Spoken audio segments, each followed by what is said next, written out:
Hello and welcome to a quite unique video I've been extremely excited to bring you.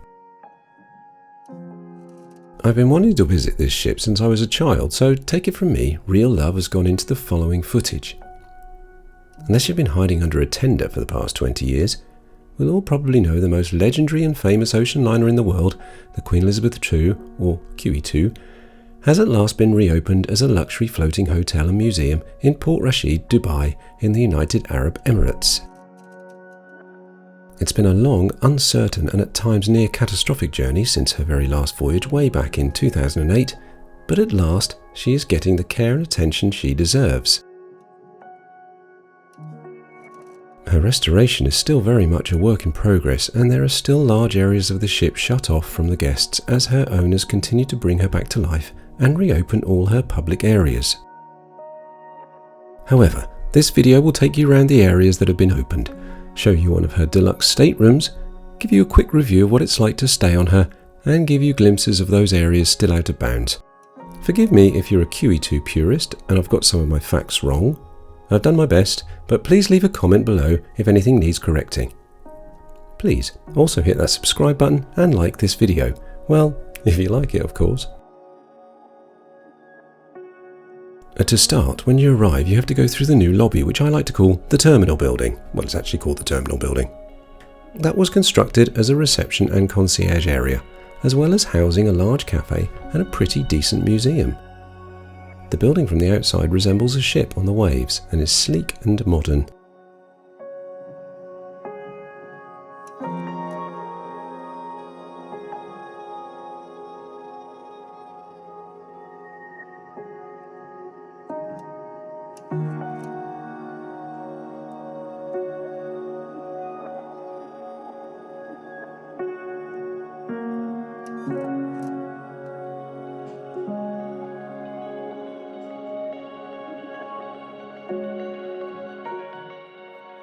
The cafe area is very nice indeed and showcases many of the beautiful scale models of ships we've seen on board QE2 and other liners.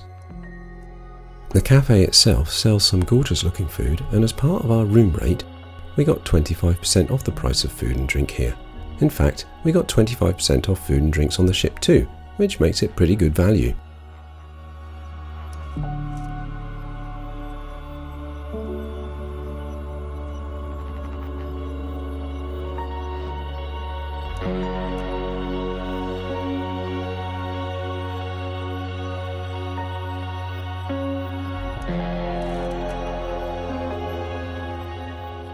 The exhibition end of the building houses some fascinating artifacts and takes you on a historical journey through QE2's remarkable timeline.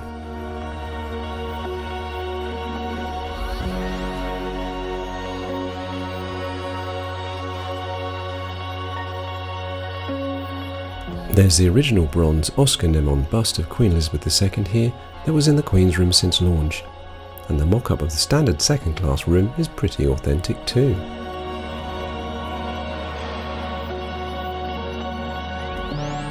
There's loads to see and take in here, and if you've booked a room, you get a free guided ship tour thrown in. You can also just turn up and book one, also for a fee, but they run throughout the day.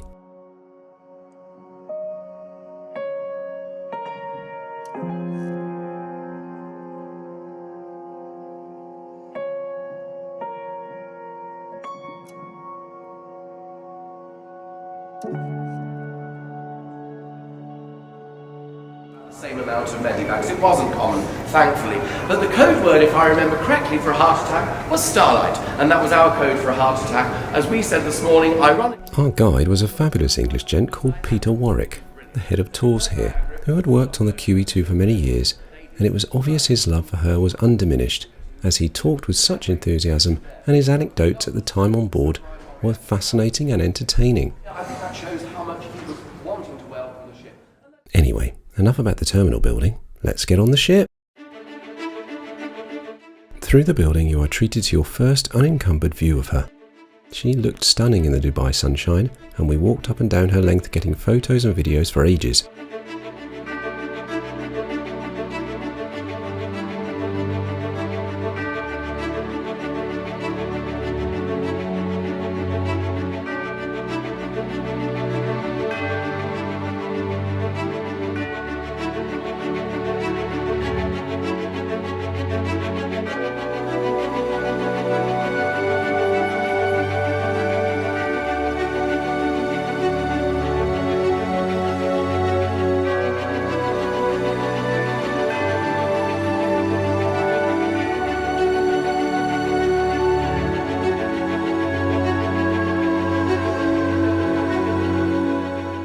you enter the ship on 2 deck and into the main lobby. This is where the first class passengers would have embarked, and the midship lobby is virtually the same today as it was after the 1994 so-called Project Lifestyle refit. The 1960s ultra-modern centre fiberglass column is the original from her maiden voyage back in 1969, as is many of the little features we'll discover. Groovy, baby! One of the first things you'll notice is the smell of these areas. They have a particular vintage aroma. Wood? Leather? Old tobacco? Maybe all of the above. This is the QE2 smell, and apparently it's loved by millions. As with the midship lobby, the characteristics of this ship struck me the most was the staircases and the lack of a central focal point. This ship, being designed in the 1960s, is very, very different to the modern cruise ship designs of the 21st century. There's no central atrium providing a focal point. There's no grand staircase. In fact, it all feels a little disjointed and confusing by today's standards. Staircases lead to certain areas and not others. One side of the ship differs from the other, and they orientate in different directions, leading to a little confusion. Working our way around Deck 2, which is mostly staterooms, you have the concierge and purser's office, which I guess they've stopped using in favour of the new external building.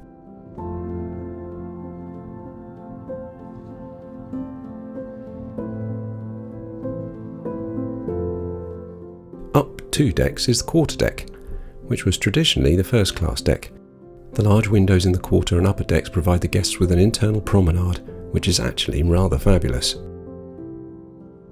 There was a lot of features on the quarterdeck, many of which are being restored today.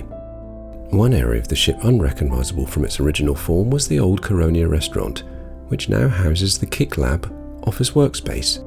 This may be rather disappointing to some purists, but we have to keep reminding ourselves that we're in a hotel now, not an ocean liner, where these sort of revenue-producing areas are commonplace and sometimes essential. This royal portrait once hung in the Coronia's main lounge, way back in the 1940s. The quarterdeck library and bookshop have also been modernised and turned into meeting rooms, although thankfully some of the little features still remain.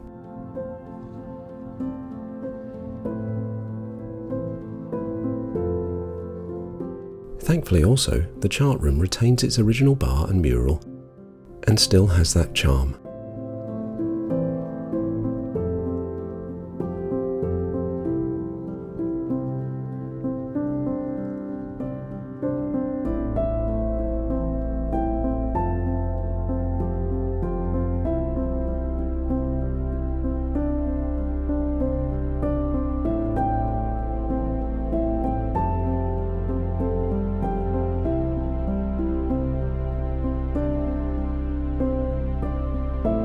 This is also where they have relocated Charles Moore's Britannia sculpture that was originally in the Britannia restaurant.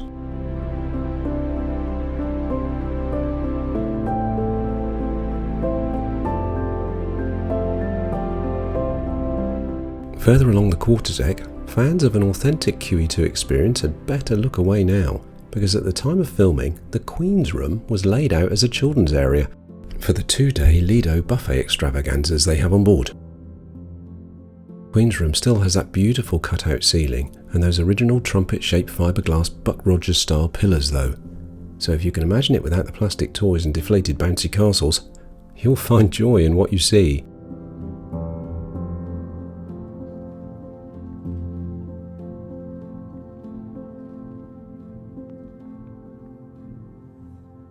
Lastly on quarterdeck, the Lido Buffet has been thoroughly modernised and befits the QE2's luxury hotel status.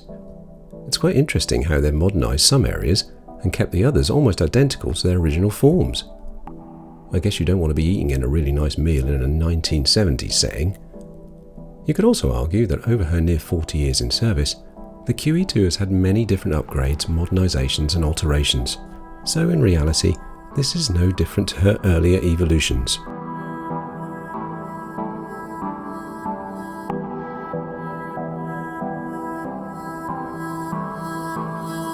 Accessible by some stairs within the Lido, or from the stateroom corridors, is the Pavilion Restaurant and Bar. This has a smaller internal area than the Lido, but has a fabulous large outside deck area where the pool used to be.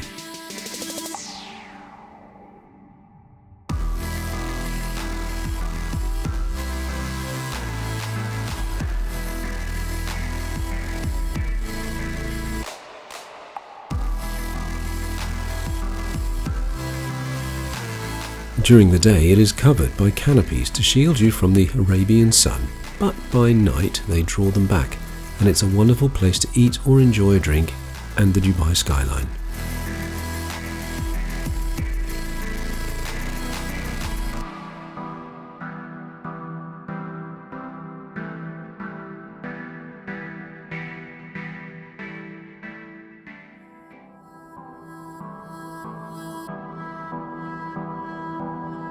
Onto the upper deck now, and we'll start at the back. The Yacht Club has had a sympathetic makeover and retained many of its original features from its 1987 refit, where it was previously the Double Down Bar.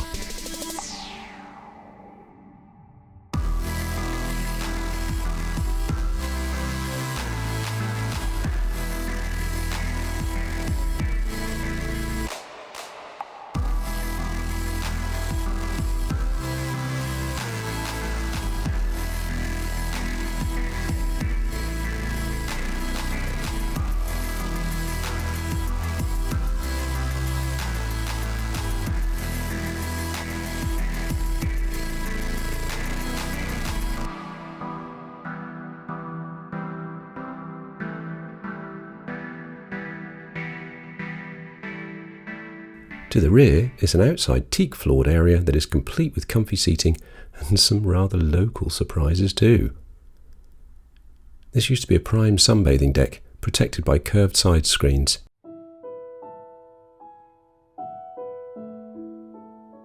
The double-height Grand Lounge reaches up into the promenade of shops above, as we'll see later, but is being used as a pre-show dinner venue and event lounge.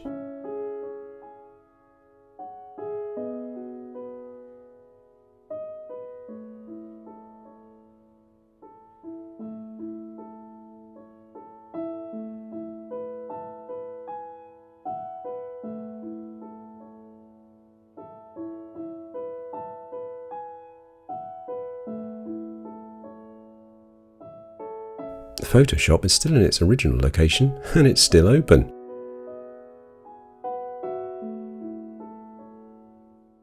Retaining its original charm is the Golden Lion pub, which still looks like it has the original dartboard and surround still on the wall.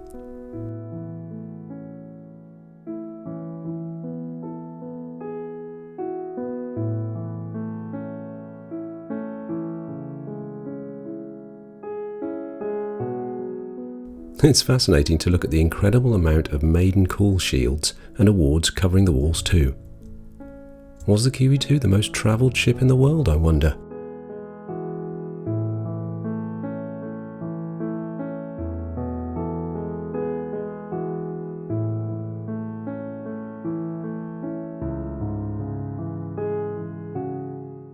Opposite the Golden Lion is the casino. Although not in working order today, it still houses the original slot machines from its introduction in 1972.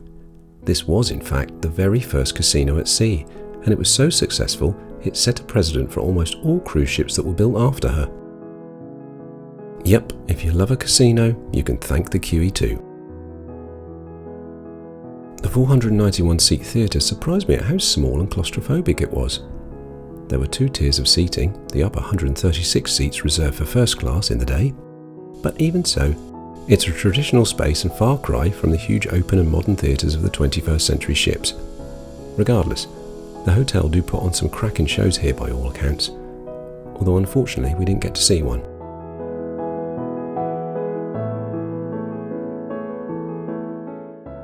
In front of the theatre, the Crystal Bar spans the width of the ship and still features some of the art from the original 1940s Cunard liner Queen Elizabeth.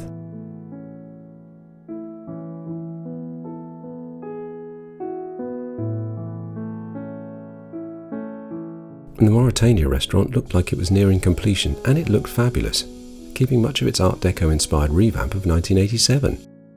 Althea Wynn's bronze-coloured aluminium sculpture of the White Horses of the North Atlantic still sits proudly in the centre. I was a bit confused by this, as in earlier promo shots when the hotel opened, this restaurant was open and serving food. I'm confused. Up now to boat deck, and we also couldn't get into the grills areas, despite being certain they were once open to the public. More work being done, perhaps? If you can clarify, please leave a comment. We'd love to know. The shops have retained their original location called the Royal Promenade on boat deck, and the area is now renamed. rather uninterestingly, the shopping centre, although it's naturally been modernised to sell many more sparkly and expensive things.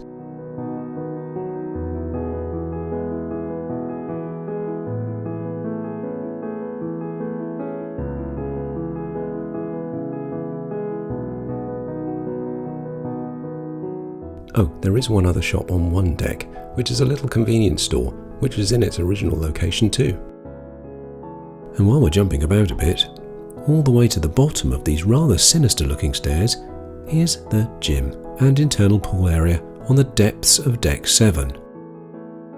This pool is the original internal pool that has been preserved and today sits between a brace of large gym rooms full of modern equipment. But lovers of natural light beware, it is very dark down here. Now, there is a spa and it's on one deck. We couldn't access it, but suspect it's just massage and therapy rooms behind these quite mysterious doors.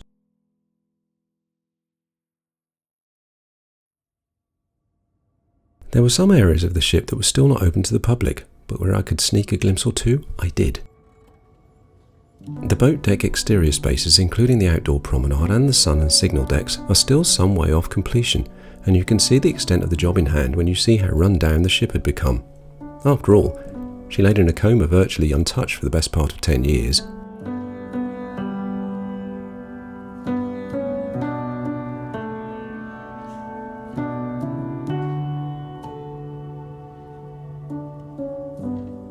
The promenade deck here used to be where all the lifeboats were kept, but they've been removed and are now scattered round near to the ship on land, awaiting permanent location.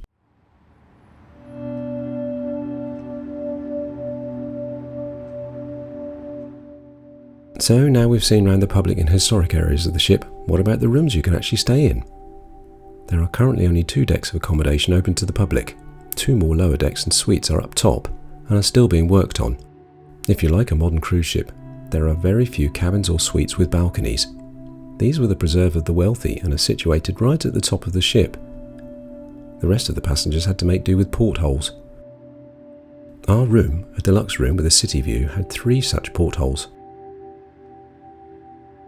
The room was massive compared to our expectations and very well appointed with all the modern amenities.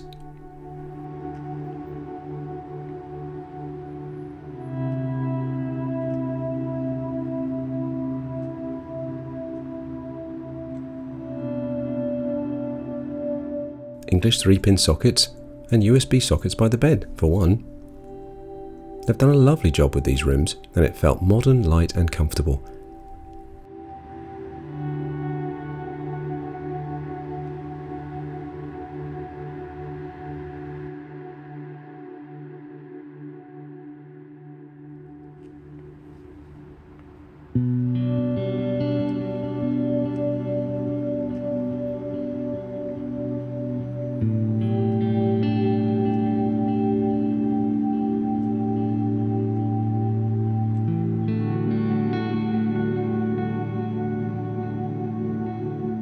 Original features such as the doors remain. We were surprised that the front door had no closer on it.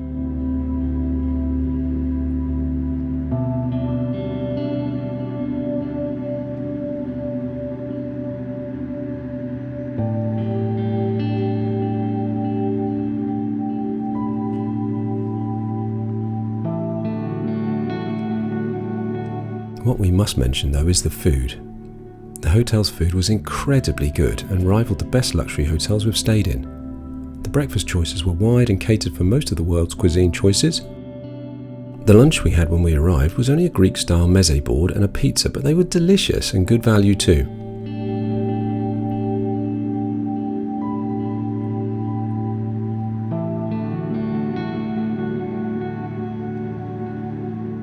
In the Lido on Fridays and Saturdays, they also offer the Lido Brunch, an all-you-can-eat and drink world buffet for a fixed fee. You don't have to be staying here either, you can just rock up, pay the fee and get stuck in.